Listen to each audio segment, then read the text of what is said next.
topic a little bit. Talk about Del Worsham, the runner-up for the Series Championship in 2004. He won this race 1 year ago for Shea Khaled and his Al-Anabi Racing team. And then there's Larry Dixon.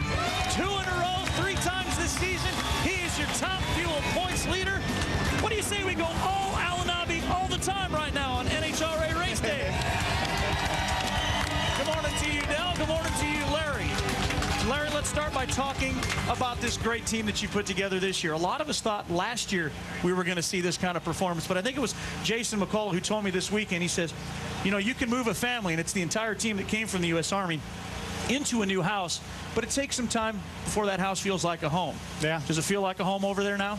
Oh, yeah, absolutely. Probably from about summer on last year. I think one thing about it, all those people came in and everybody knew each other. But the fact is, it's like we all got brand new parts and brand new equipment. You got to find out the personalities, new clutch discs. I mean, just things that you maybe don't think about, but really do matter. And probably since summer on, I felt we were in contention of winning every race we went to. New driving style? Anything change there? A little bit. I mean, they do their routine a little bit quicker than what we did in the past. But I mean, it's just backing up a burnout a little bit faster than you used to. So. Okay. Well, Del, you know, you started out as a car owner along with your dad for all those years, and then you signed on with Al-Anabi last year as a hired gun, basically. I want to know, what are the good things you like about being a hired gun, and what are the things you missed about being a car owner? Well, I mean, obviously not having to go out and and hunt down the money and find the sponsorship is a great thing. You know, you're getting paid no matter what. You're signing checks on the back, not on the front. Is definitely a great thing about being a hired gun. You know, a little bit you miss the part where you come out there and you get to be part of the crew chief, you know, and help tune a little bit. But, you know, driving's so demanding today that I believe to try and tune and drive is something of the past, and you just can't do it anymore. That was your first win here for Al-Anabi here 1 year ago. Larry, you're starting to get into some pretty hallowed company here. 51 national event wins. Next up on the list, Joe Amato. And when your name gets brought up, we talked about it at the last race. How impressive is that to you? It's I still I'm not worthy to be in that company. I mean, to be honest with you, because those are the people that I looked up. Joe Amato, I mean, he was king of Top Fuel when I started out, and I mean, him and Tim Richards, they were winning all the races, and it was just so far out there. And the guy that had all the event wins at that time was Bob Glidden, and those numbers were just so far out there. But I mean, there's 20-some races on the tour, and just been around a lot of great crew chief, great crews, great teams, and I'm just one part of that piece. You know what though? I think the fans think you should be in that company. Absolutely. No, absolutely. More with the boys in just a moment as we check in with another NHRA legend, John Forster, standing by with Gary Gerald. Well, you talk about a great resurgence. His best start in 13 years. Going to celebrate his 61st birthday on Tuesday. 3 wins already this season. #1 in points. #1 qualifier this weekend. John, considering the last couple of years, have you surprised yourself with this turnaround this season? I really have. I'm a real lucky guy that the one good talent that I really have is selecting the right people. And I've surrounded myself with a great bunch of kids and crew chiefs and just a family of people that when we're down together, and we're on top, we're on top. So, you know, I'm racing another family this morning. And, you know, the gentleman that I'm racing, you know, with the loss of his daughter, that's going to be my toughest fight of the weekend. I know how the good Lord works, so I'm going to go up there, keep my nose clean, and see if I can get around him. John, happy birthday. Thank you. Good stuff, G-Man. You know, the response to our poll on 4-wide racing was so overwhelming.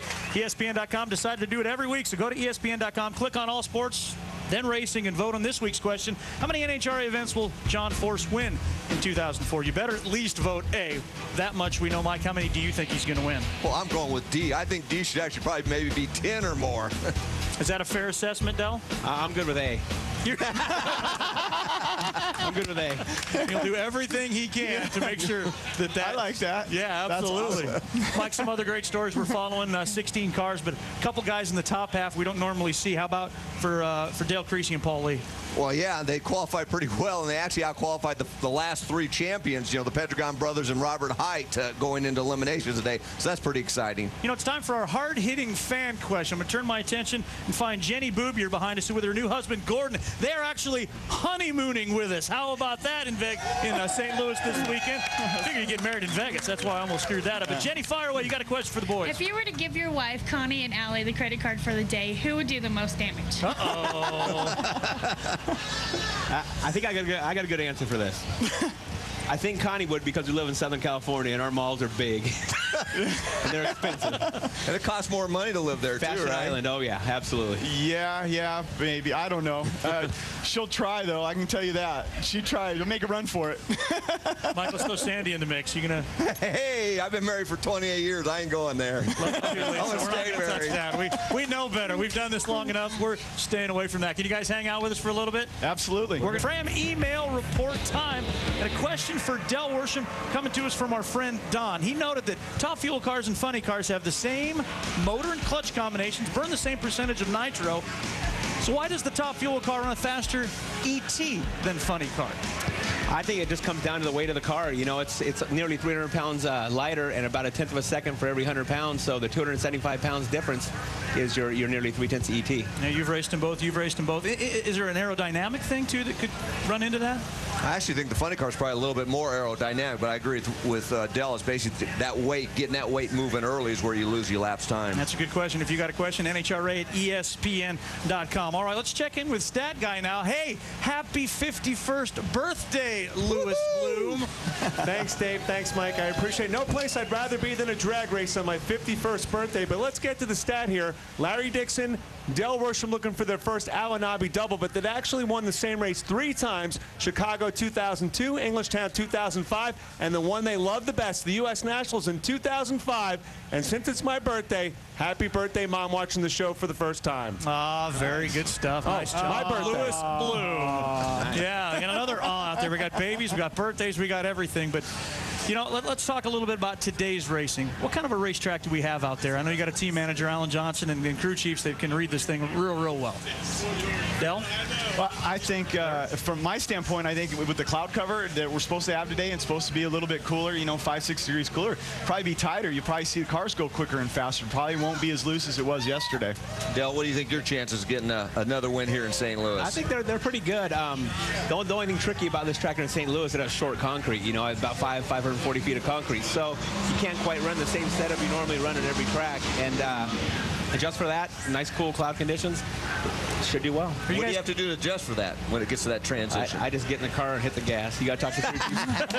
That's the old Del. Looking like a true hired gun there. And let's follow up on what Louis Bloom was talking about too. Are you guys surprised you've never raced each other in your entire careers?